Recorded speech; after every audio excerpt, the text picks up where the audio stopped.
Hello, everybody. My name is Beckwith, Paul Beckwith. And in the last video, I focused on nanoplastics in the ocean, and they're much, much higher than anybody thought. In fact, the mass of nanoplastics probably exceeds that of the much larger plastic particles in the Atlantic. And then in that video, I went and I discussed some recent studies about plastic in the brain. You know, these nanoplastic particles are less than 1 micrometer in diameter. That's a millionth of a meter. A nanometer is a billionth of a meter. And our brains, the human brains, are now 99.5% human and 0.5% plastic. 0.5% plastic, that seems like a huge number. That's in 2024.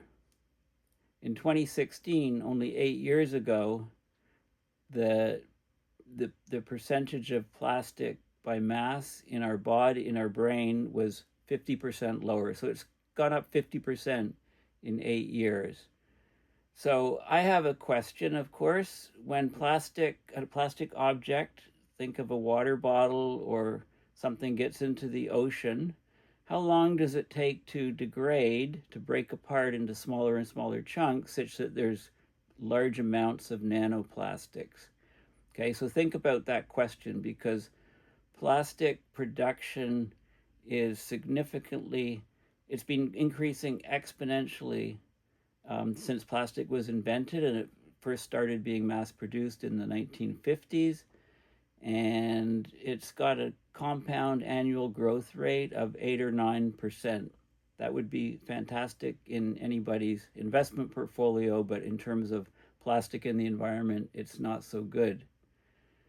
Okay, so the most recent numbers show that plastic production globally has doubled, is doubling in about 10 to 15 years. Okay, so the question I have about the lag between when a bottle goes in the ocean and when it turns into these nano plastic particles is very, very key to what's happening. So let me go into looking at these, and also at what percentage of the human brain do we become sort of zombies? We wouldn't become zombies. We would suffer from tremendous health effects, mental health effects, much greater levels of mental illness, etc. Not let alone the plastics getting into our organs like our hearts and respiratory system and so on. Okay, so this is a very, very important study. This is a very, very important video, because these nanoplastic particles you can't see them unless you have a high-powered microscope. The human hair is about 50 micron in diameter. Divide by 50, 1 micron and below, less than 1 micron, is the definition of the nanoplastics. And then go down from 1 micron, another 1,000 times smaller, and you get the nanoplastics. And we're talking about nanoplastics of shape maybe 100 or 200 microns in diameter. Okay, so these are very small plastic particles. They can get into cells. They can go through cell walls directly into cells of all animals and plants, and they can cross the blood-brain barrier in humans and concentrate in the brain. And in fact, the concentrations of these, as determined by autopsies of people that died in 2024 and also of autopsies of people in 2016, show a huge rise between those two dates. It's very hard to quantify the number densities, the distribution of the particle sizes, the shapes, etc. before, but we have new spectroscopic techniques to allow us to do this now. So this is one of the reasons why this is only coming out now. But what concerns me most is the very big lag time period between a bottle floating away on the ocean and it ending up in nanoplastic sized particles, because that lag can come and bite us. and I'll explain why. So as AIs become more human-like, humans are becoming more plastic-like. And by the way, 0.5% plastic by weight in the brain is about 7 grams. And 7 grams is the weight of one of those plastic utensils. It talked about a spoon in the article. You know, this is a case where a spoonful of medicine, you know, that saying, you know, what is it? A spoonful of sugar makes the medicine go down. That's it? No, well, it's not really a spoon. But, you know, when you stick a fork in something, it means it's finished, it's done for. So I think sticking a fork in the human brain is pretty much what we're doing. When it becomes 2 forks, 3 forks, 4 forks, you know, what is the point when that is fatal to humans? I mean, well before then, there'll be complete and total chaos with mental health issues. Okay, so let's talk about this. It's a very, very important paper, and I'm not relying on AI, but I have a lot of questions, and using perplexity.ai, you know, helps me get direct answers. So, you know, you need to check, if you're going to reference this, you need to check carefully all the references, you know, make sure that the AI is not hallucinating. Okay, so human brain samples contain an entire spoon's worth of nanoplastic. This was February 11, 2025. University of New Mexico. Substantial amounts of microplastics, or tiny plastic particles less than 5 millimeters in size. When you talk about nanoplastic, they're less than 1 micron in size. The human brain tissue concentrations of the plastic far exceed levels found in other organs. So they published a study in Nature Medicine. It analyzed the brains from 52 deceased individuals, discovered that the average sample contained about 7 grams of microplastics, equivalent to the weight of a plastic spoon. The study also noted that overall, cadaver brain samples contain 7 to 30 times more tiny shards of plastic than the kidneys and livers of the people that died. Compared to autopsy brain samples from 2016, that's only 8 years ago, that's about 50% higher. That would mean that our brains today are 99.5% brain and the rest is plastic. The concentrations we saw in the brain tissue of normal individuals who had an average age of 45 to 50 years old were 4,800 micrograms per gram, or 0.48% by weight, so about 0.5%. And that's a 50% higher number than from autopsy brain samples from 2016. Okay, also, individuals diagnosed with dementia had up to 10 times more microplastics in their brain tissue compared to those without the condition.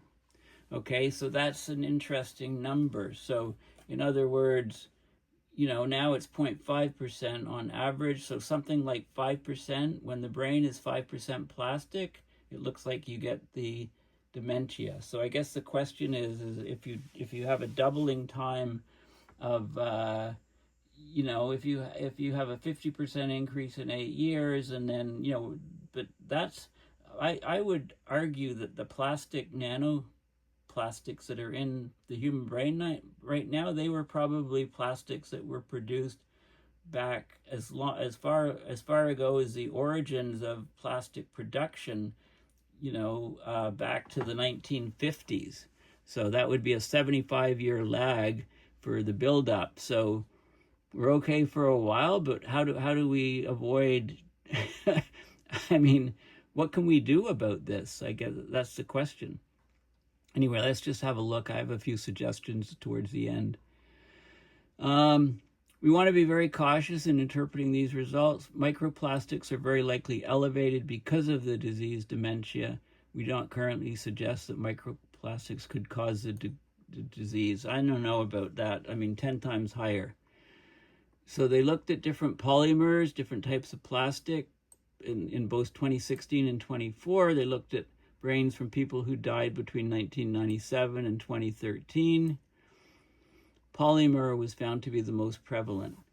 I love this quote. I have yet to encounter a single human being who says, there's a bunch of plastic in my brain, and I'm totally cool with that. By the way, males, plastic, it does go into your penis as well. Okay, just for people, macho males who, say, we're plastic deniers. Are there plastic deniers? I don't know. Tiny plastic shards of 200 nanometers or less were discovered in clusters small enough to potentially breach the blood-brain barrier between the brain and the blood system. That's about the size of 2 COVID viruses side by side.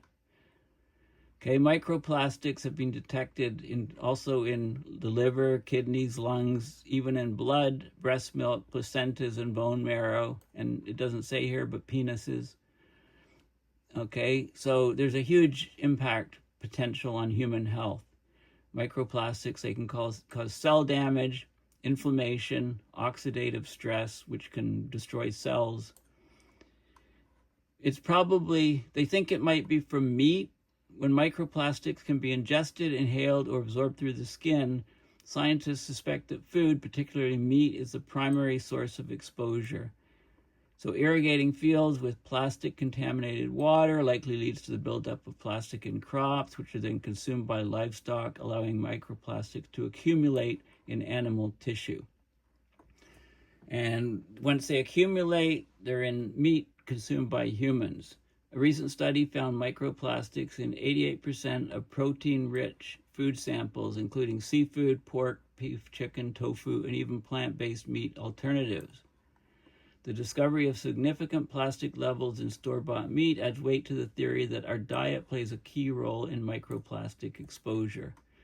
So yeah, we clearly need to use less plastic. We need to use plastic that will degrade in a few years, like plant-based plastics. It's just a little bit more expensive, but we need to switch. With this information now publicly available, it needs to be widely disseminated, and we need to do things differently with plastics.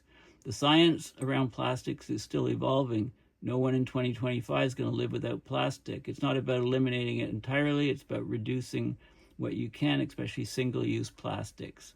So, don't make sure you remove food from plastic containers before heating or microwave, right? Because heat accelerates the release of the microplastics into food. 1 liter of bottled water contains an average of 240,000 plastic particles from 7 types of plastics. Some 90% of those were nanoplastics, meaning the vast majority of plastic contamination in bottled water is at a size invisible to the naked eye, right? I'll say again, you can't see these nanoplastics with the naked eye. And they talk about, just ways to reduce less plastic, like plastic bags when you shop, right? So here, again, the quote is, I have yet to encounter a single human being who says, there's a bunch of plastic in my brain, and I'm totally cool with that. Okay, so I had all kinds of questions, and I'll just go over them here. And, I use AI, perplexity.ai, as a tool to try to glean information. Everything, of course, you can check. You can check all of the references and stuff. Like, I could not show you the AI and just show you all of the references that I thought were most interesting. Like, this is the one I just showed you at the beginning of the video. But I'm not going to do that, okay? So let's see what it says. So this is the perplexity. It says the human brain has high level, up to about 7 grams, which is equivalent to the weight of a standard plastic spoon. And like I said, I'd rather use a plastic fork as an analogy. Sticking a fork in your brain, which would probably be the title of this video. I come up with the titles after I film the video. So that's 5,000 micrograms per gram of brain tissue, 0.5% by weight, roughly, for individuals 45 to 50 years old. Okay, most particles are nanoplastics, often found as 100 to 200 nanometer long shards or flakes. Again, human hair, 50 micron. The cutoff for nanoplastics is 50 times lower, 1 micron, which is 1,000 nanometers. Divide by 5 to 10, and you get the size of these flakes. This burden has increased by 50% in the last 8 years, and polyethylene is the most common plastic type. So you've got 0.5% mostly of polyethylene in your brain. These findings reside primarily in post-mortem samples. They rely on advanced chemical analysis. So this is brand new research. How does the mass of nanoplastics compare to other organ contaminations? Brain. So it's higher in the brain than in most other organs of the body. So in the brain, almost 0.5%. That's in 2024. That's the median. Okay, some are higher, some are lower. Liver and kidney over 10 times lower, 433 and 404 micrograms per gram, 10 times lower.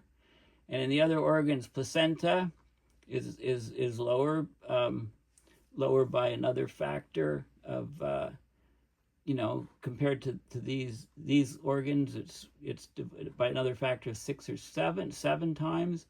There you go, testes, 299 micrograms per gram. So the testes is high, not as high as the brain, liver, or kidney, but it's pretty high. Carotid plaques, like blocking arteries. The brain accumulates nanoplastics at a mass 10 to 12 times higher than kidney or liver, and about 16 times higher than the testes, making up the penis, part of the penis, connected to the penis, whatever. And it's much higher than things like heavy metals, POPs, persistent organic pollutants, airborne particles. If we worry about all those things, but not about plastic, we're barking up the wrong tree. Okay, polyethylene is a higher proportion of the total nanoplastics in the brain. And again, there's sophisticated science to measure these things. Follow-up question: what are the challenges in measuring nanoplastics mass in tissues? And there are challenges, like one of the biggest things is the problem of external contamination, right? Nanoplastics are ubiquitous in the environment. They're found throughout the environment in lab settings. So you have to be able to distinguish between those originating from the tissue samples and those introduced during sampling, processing, or analysis. So you need rigorous contamination control. You need to prepare the samples. This is new research, so we're lost in the woods on this sort of thing.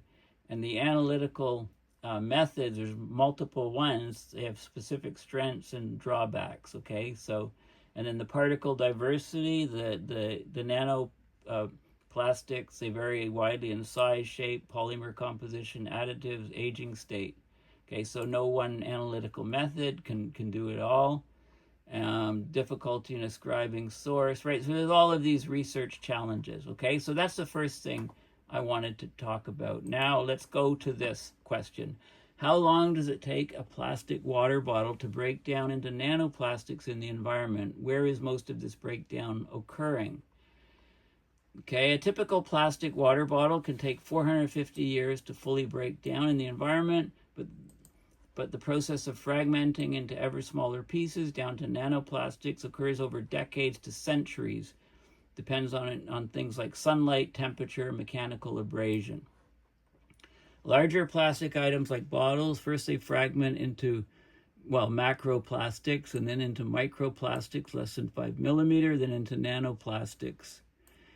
And sunlight, the UV, oxidation of the plastic, like rusting essentially, physical stress, mechanical abrasion on beaches, surface waters, shallow coastal zones are where the primary drivers.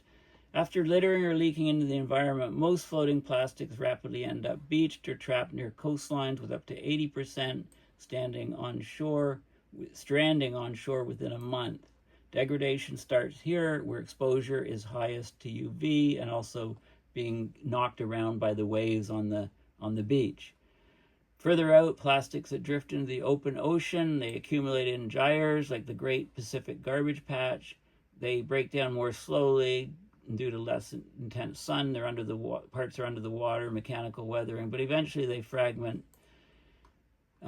Most microplastics and the resulting nanoplastics is sink to the seafloor. Some studies estimate over 90% of plastic that enters the ocean ends up in deep sediments, where breakdown slows almost to a halt due to low oxygen, darkness, and cold. Okay, so they last much longer on the seafloor. The precise timeline is tough to know. Okay, so we don't really know, but let's look at, we'll figure it out, do a best guess, an estimate. Let's do some science the best we can, okay, and make some assumptions, and so just follow this path, right? This is the power of AI. I'm not using it to replace what I'm doing. I'm using it to do stuff very, very quickly and ask these questions. When was plastic invented? First invented in the form of parkasine, never heard of it, a cellulose-based material.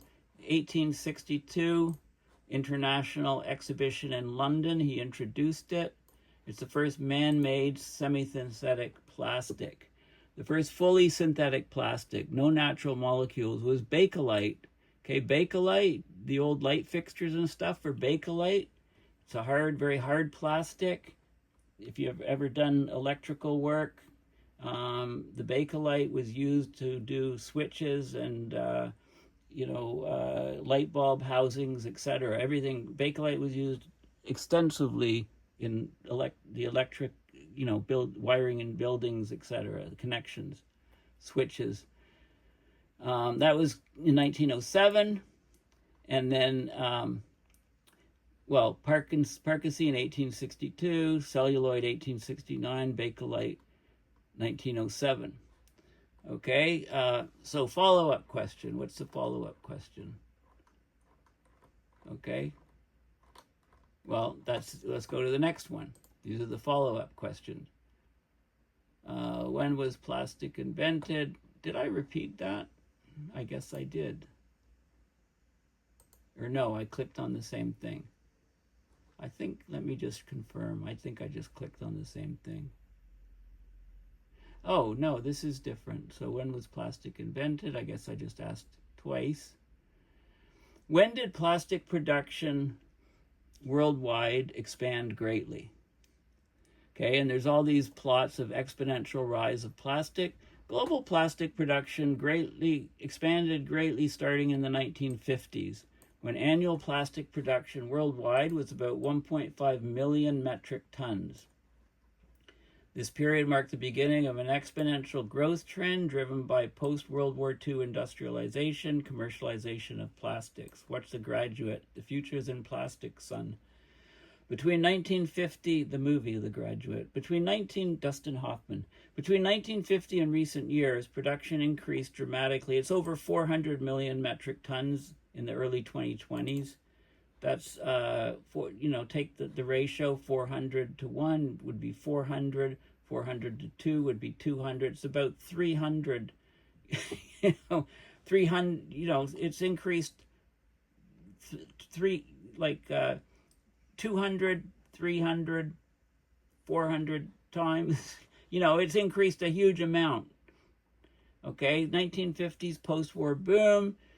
Technological advances like injection molding enable plastics to be mass-produced cheaply and in diverse forms. Production quadrupled in the 40s, grew exponentially in the 50s. So 2 million metric tons in 1950, 359 million tons in 2018, and over 400 million tons by 2022, 2023. Recent doubling in 2 decades. The last 2 decades alone saw a doubling of global plastic production. And its production is expected to continue growing, potentially reaching 700 million metric tons by the year 2040 under business as usual scenarios. Does this worry you? In summary, the worldwide great expansion of plastic production began in earnest in the mid-20th century, continued at an accelerating pace. Please estimate the production years for plastics that have broken down into nanoparticles. Are you with me? So those nanoparticles we measured in 2016 and also in 2024 in the brain what year were they actually in something like a bottle? How long did it take that bottle to degrade? And we're talking, the bottle on human scale, you know the size of a water bottle, and now you know the size of a nanoparticle, 200 nanometers or whatever. How long does it take the plastic to break down? And we know it's got to be less than, it's got to be less than 75 years, right? Because that's when plastic started being first mass produced. So if the nanoparticles, so bluntly, if the nanoparticles we're measuring right now in the human brain, if they were a result of plastics produced, say even 50 years ago, then with the doubling and doubling and doubling, we can expect that moving out with exponential growth that we're going to get higher and higher levels in the brain. Another 50% increase in 8 years and another 50% increase. It could even accelerate. We're like I say, humans are becoming plasticized, our brains. We talk about something, we used to talk about a plastic brain being one that was malleable and capable of changing, nothing to do with the actual material plastics, and now now it's different. So, okay, plastic materials begin to break down into nanoparticles, nanoplastics, through environmental degradation processes. It depends on the polymer type, the environmental conditions, and the time scale. The formation can occur gradually over years to decades as the polymers undergo chain breaking and fragmentation, especially with semi-crystalline plastics where bond breaking leads to mechanical failure and release of nanoplastics. So there's estimates, we just don't know. Nanoplastics form mostly from semi-crystalline plastics like PET, polypropylene, and polystyrene. They have microstructures with crystalline. So crystals, think of calcite. Amorphous, think of glass. Okay, no crystal structure in amorphous. They degrade differently. The amorphous phase degrades first, producing nanoplastics, and then the crystalline ones are harder, maybe more in bakelite and things, take longer to degrade. Okay, elevated temperatures accelerate the aging, so global warming is accelerating the breakup. You can accelerate aging of PET by after a few days to weeks under heat. Large-scale production began in the 50s, so nanoplastics detected by 2016 or 2024 would likely originate from polymers produced at least several decades prior, possibly starting in the 50s to 70s, depending on exposure conditions. There you go. Okay, so by 2024, considering continued degradation and increased waste accumulation, plastics produced from the 50s up through at least the 90s would have increasingly broken down into nanoplastics. So it could be, 50s to the 90s. This is showing maybe 35 years ago. Plastic went into the ocean 35 years ago. So you can look at the exponential growth of plastics and you can kind of do an estimate to, when will our brain be 1% plastic? When will it be 5% plastic? What plastic will kill us? Okay, so those are interesting questions, and we'll keep going a little bit further. Please show me data for global plastic production for the main types of plastics and for the total. Okay, so 414 million metric tons in 2023, total global plastic production. The main types based on data from 2021. Polypropylene, like tarps and stuff, 19.3%. PVC, polyvinyl chloride, 12.9%. Polyethylene, that includes low density or linear low density, 14.4%. High density polyethylene, 12.5%. PET, polyethylene terephthalate, 6.2. Polystyrene, that's your styrophones, 5.3. Polyurethane, that's like in paint and shellac, 5.5%.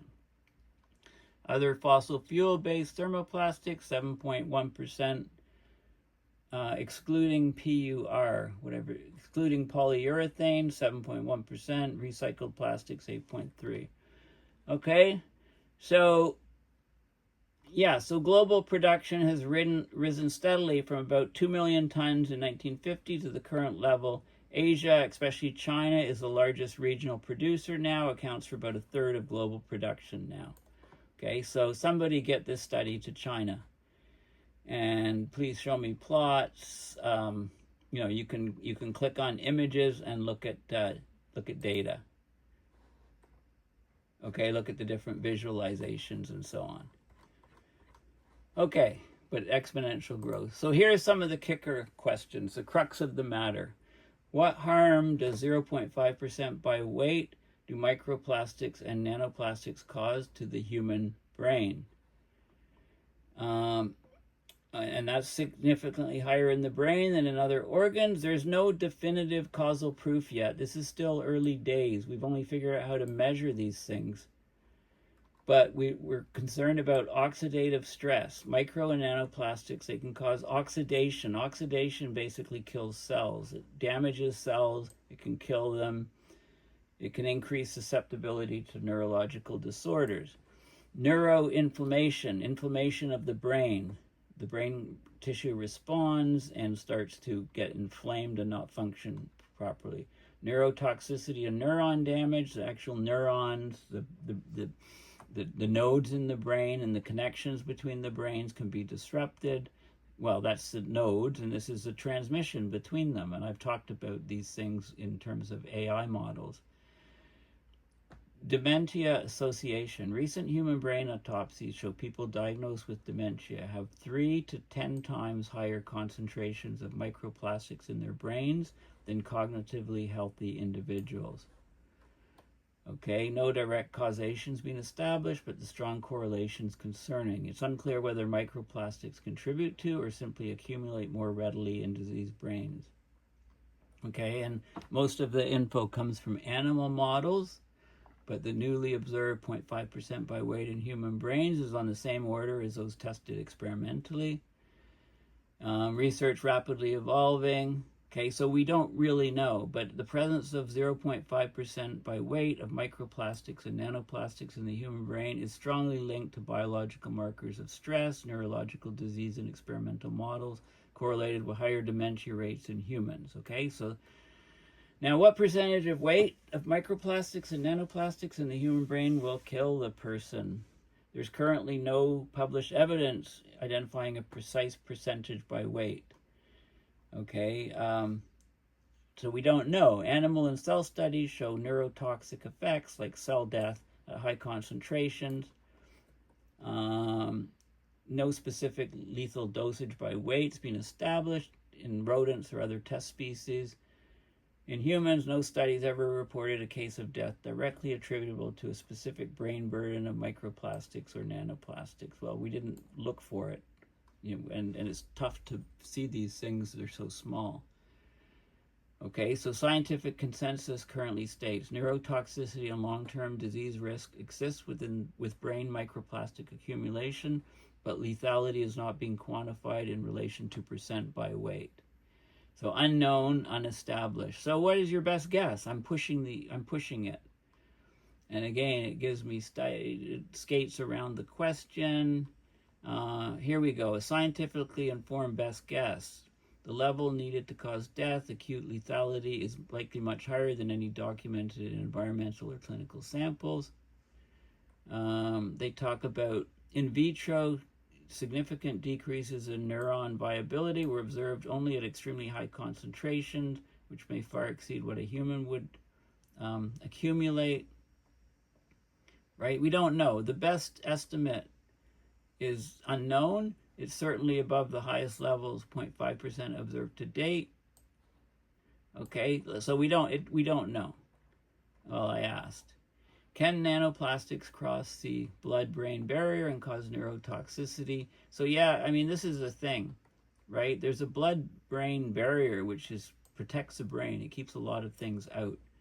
But these particles, these nanoplastics, are so small they just shoot across the barrier and get into the brain. And once they're in the brain, they can't leave the brain. I guess maybe that's the sort of thing. Because of the blood-brain barrier, it may actually be why they're much higher, inside the brain. If they coagulate with other particles, they get stuck inside. So maybe it's a one-way barrier. I don't know. I'm just asking questions. Nanoplastics as small as 0.3 micron or 300 nanometer can enter brain tissue within hours of exposure. And then they do the oxidative stress, neuroinflammation. They can cause cell death, neurodegenerative disease like Alzheimer's and Parkinson's. Right? So this is an area of very, very active research. Okay, so let's go back to this article here. Right? This is important stuff. Right? So the key things are our brains are now, today, 99.5% human, 5.5% plastic. The level of plastic was 50% lower just in 2016 compared to 2024 for these measurements. And the amount in the brain is about 7 grams. That's median amount based on analyzing brains from 52 deceased people. It's the equivalent of a plastic spoon or a plastic fork, I prefer. And the levels are 7 to 30 times higher in the brain than in the kidneys and livers. And significantly, just next on the list between kidneys and livers is the testes. Okay, and I love this quote here. I have yet to encounter a single human being who says, there's a bunch of plastic in my brain and I'm totally cool with that. So drawing comparison to climate change, when this information gets widely disseminated, and it's not, you can help with that, then are we going to get plastic deniers? I don't know. That remains to be seen. Anyway, thank you for listening. Please donate to PayPal to support my research and videos, because I couldn't do this without you. And you might say after this video, well, it's elementary, dear Beckwith, because I'm wearing my Sherlock Holmes hat. I'm mixing things between James Bond and Sherlock Holmes. I have to get a James Bond hat, I guess. Anyway, thank you for listening, and bye for now.